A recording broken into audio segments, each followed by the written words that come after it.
Hi everybody, I'm Roel. I'm a master graduate student here in the Mechanics of Materials group. And I'm looking at the effect different heat treatments have on large additive manufactured parts, the ones Luca showed you earlier. And I'm basically looking at the microstructure of those parts with different heat treatments and the residual stresses as well. But for now, let's just look at microstructure. So here you can see the as-built material.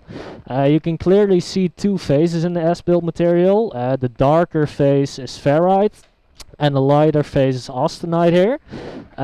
When we do different heat treatments on this material, you can actually precipitate an extra phase, the sigma phase.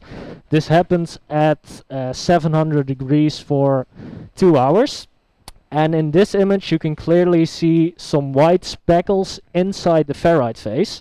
And we believe this is sigma phase. And how do we know this for certain?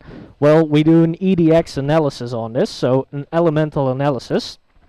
That is done right here. So for you basically get a secondary electron image just as the one I showed here, with the white dots, the sigma, the ferrite phase and the austenite phase. And as you can imagine, those all have different elemental compositions. So Can you just show the SEM and the EDS detector quickly? okay, so this is the whole SEM, of course. The EDX detector is right over here. So I assume you all know how EDX works.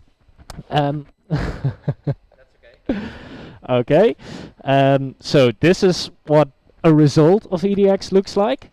So right here, the green is the nickel content, the purple, pink is the ferrite content, and yellow is molybdene. And as you can see, those three different phases have different compositions of those three elements. So for example, austenite is high in nickel, so that's the green phase here. Ferrite is high in chromium, which is the pink phase here. And sigma is high in molybdene, which is the yellow over here. So you can clearly see the microstructure of this material. And when you look at the as-built material, you can only see green and pink, for example. So you can clearly see how the sigma phase has precipitated after the heat treatment.